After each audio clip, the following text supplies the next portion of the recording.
Pessoal, vamos chamar a nossa próxima conversa. Olha só, a gente vai trazer agora um papo sobre formas de trabalho. E é a partir desse livro aqui, a gente tem a imagem, inclusive, Os Laboratórios do Trabalho Digital Entrevistas. Bom, nessa obra, o cientista social Rafael Groman traz um panorama dos estudos sobre trabalho e tecnologia por meio de 38 entrevistas, com, assim, os principais pesquisadores dessa área no Brasil e no mundo. E é com ele que a gente conversa aqui agora, com Rafael Groman. Ele é professor de mestrado e doutorado em comunicação na Universidade do Vale do Rio dos Sinos, a Unicinos, está à frente do laboratório de pesquisa Digilabor, e coordena no Brasil o projeto Fair Work, que é vinculado à Universidade de Oxford. Olá, Rafael, como você está? Tudo bem? Oi, Thalita, tudo bem? Muito boa tarde a todo mundo da Rede TVT. Um prazer estar aqui com vocês e falar sobre esse livro que a gente lançou aí pela editora Boitempo, Os Laboratórios do Trabalho Digital. Prazer enorme te receber, Rafael. E é um tema que a gente vem conversando bastante aqui no Bom para Todos, né? E daí tem um aspecto do seu livro que você fala sobre essa questão. Você conclui que esse cenário atual do trabalho em plataformas é um laboratório. Daí eu queria que você explicasse para a gente o porquê. Por que ser um laboratório, essa plataformização? E daí você explica esse termo também para a gente. O que a gente vê acontecendo aqui no Brasil? Bom, primeiro vamos falar o que é plataformização, né? A plataformização é uma crescente dependência de plataformas digitais para a gente conseguir alguma atividade de trabalho. Isso vai de entregadores, Papai Noel, pessoas que treinam inteligência artificial, freelancers de maneira geral. Significa uma crescente dependência dessas plataformas como uma radicalização da informalização, da flexibilização de outros processos que já vinham em relação ao mundo do trabalho e que se somam à financiarização, a uma forma de capital.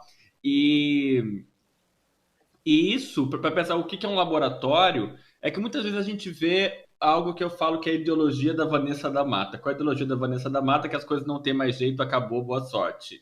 E aí a gente entra num poço sem fim de imaginar que não tem luz no fim do túnel. E pensar esse trabalho por plataformas como um laboratório da luta de classes significa que se, por um lado, o capital experimenta com novas formas de exploração do trabalhador e da trabalhadora, nos mais diferentes tipos de plataformas de trabalho doméstico, dos entregadores, dos motoristas e tal, a classe trabalhadora também pode construir seus próprios experimentos e laboratórios para enfrentar toda essa questão. Se a gente não construir plataformas que sejam de propriedade da classe trabalhadora, dos trabalhadores e das trabalhadoras, a gente vai continuar refém de plataformas que não são nossas. E isso é muito interessante porque a gente tem visto que não é só com os entregadores, e é muito além disso, é uma generalização, e a gente começa a ver como trabalhadores que não se consideravam como trabalhadores, por exemplo, youtubers,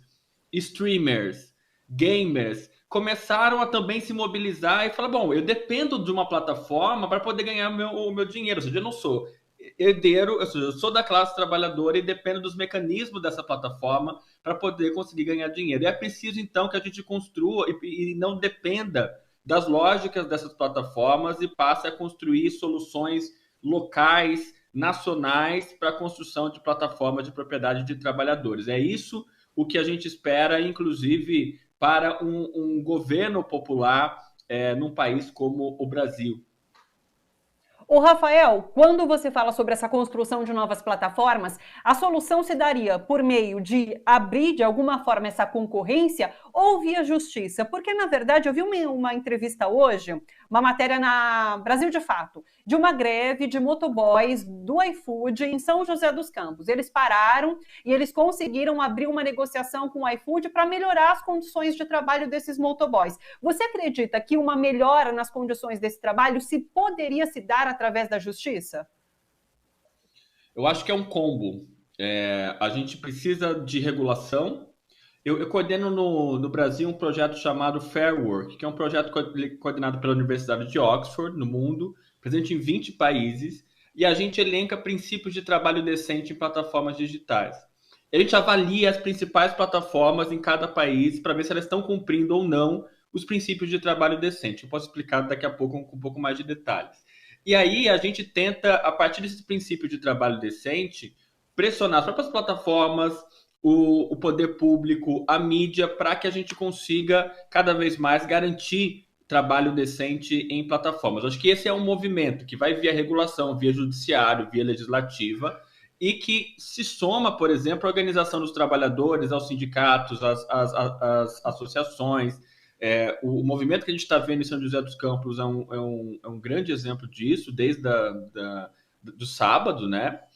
E, junto com isso, que a gente tem chamado de cooperativismo de plataforma, ou plataformas de propriedade de trabalhadores. A gente lançou também um site, um observatório, com vários vídeos explicando, desde princípios, exemplos, de como é possível construir plataformas de propriedade de trabalhadores usando a tecnologia a partir de soluções locais e com políticas públicas também. Tem casos emergentes no Brasil, seja o MTST, que tem um assistente virtual Contrate Quem Luta, seja coletivos como Senhoritas Courrier, um coletivo só de mulheres cis e pessoas trans, e que começam a pensar em soluções tecnológicas como algo no micro ainda, como soluções ainda pequenas, mas que tem a potencialidade de articular em prol de um projeto maior. Cabe destacar que seja regulação, quer dizer, projeto de lei, legislação, qualquer um desses três elementos, que envolve também os sindicatos, associações, seja a construção de plataformas locais, públicas, de propriedade dos trabalhadores, todas elas têm limites, elas não resolvem todos os problemas. E aí eu fico com uma frase que eu sempre digo também, quase tatuada, que todas elas envolvem contradições. E a gente precisa enfrentar essas contradições. Porque às vezes eu ouço as pessoas dizendo, não vamos pensar em regulação não, porque temos um Congresso conservador. Mas a gente precisa enfrentar essa questão regulatória, que é importante para questões de políticas públicas, para não ficarmos à mercê das plataformas. Às vezes eu ouço assim, você acredita mesmo nessas plataformas cooperativas? Elas vão morrer em pouco tempo. Eu falei, pois é, mas se a gente não apostar também nelas, a gente vai ficar à mercê das grandes. É preciso atacar com todas as armas que a gente tem. E como eu falo em apostar nisso realmente como laboratórios, como experimentos, isso significa que não tem fórmula pronta, porque o que às vezes dá certo em um lugar, a gente tem um caso legal nos Estados Unidos de uma cooperativa de motoristas que trabalham para Uber, mas eles são cooperativas de dados, ou seja, eles pegam os dados, eles lucram pegando os dados deles mesmos e revendendo para as agências públicas, mas trabalham para Uber. É um exemplo interessante dos Estados Unidos, mas pode ser que não se adeque à realidade local. Então, o que a gente tem que pensar, eu tenho falado muito quando encontro com pessoas ligadas, seja a fundações, a formuladores de políticas públicas, pessoas públicas, de que é necessário a gente construir soluções desde baixo, a partir das necessidades de um bairro, das cidades, de como que a gente pode construir de uma maneira que use a tecnologia, mas não seja tecnocentrado no sentido de um certo fetichismo em relação à tecnologia, mas para construir uma sociedade rumo a um trabalho decente em plataformas digitais. Por isso que, inclusive, não dá para cravar o que vai ser o trabalho no futuro, porque vai depender muito dessas várias experiências nesse laboratório. Total. É muito interessante, aliás, como na década de 90 se falava muito em fim do trabalho. É interessante ver como essas palavras voltam, né? Então, na década de 90 se falava, estamos no fim do trabalho, e a sociedade da informação. Aí a sociedade da comunicação, sociedade em rede. A gente vê hoje como essas coisas estão muito entrelaçadas, que o trabalho não acabou e por aí vai. Como nós não vamos ser também substituídos por robôs. É muito interessante porque um tipo de plataformas que a gente estuda são as fazendas de clique. Você já ouviu falar nas fazendas de clique? Não, eu li pela primeira vez agora, né, nas suas entrevistas. Explica pra gente o que é fazenda de cliques. É o seguinte, tem uma série de plataformas cujos trabalhadores alimentam dados para inteligência artificial. Então passam o dia, por exemplo, avaliando quantos grãos de milho tem uma imagem de milho. Sabe quando a gente clica no Google Imagens e aparece assim, Nazaré de óculos? Como que o Google sabe que a Nazaré, personagem da Renata Sorrah, está de óculos? Porque alguém foi lá e avaliou.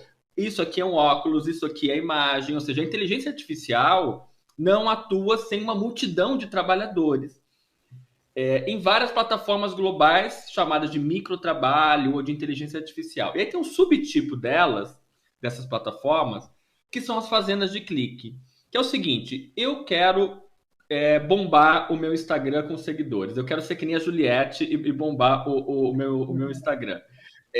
E aí, só que eu não sei fazer isso real e eu não quero comprar bots porque isso pode diminuir o meu, entre aspas, engajamento orgânico. O que eu faço? Eu compro plataformas que terceirizam para trabalhadores e que passam o dia clicando, curtindo e comentando com várias contas fake. Eu já entrevistei trabalhadores que trabalham com o celular do filho, computador do marido e ficam clicando e curtindo.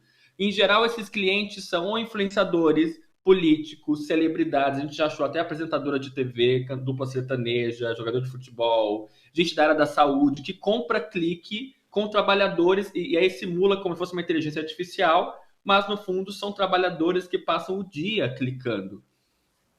Oi. Nesse sentido, inclusive, eu vi uma entrevista sua que você diz que não existe aqui no Brasil um gabinete do ódio, mas sim um chão de fábrica do ódio.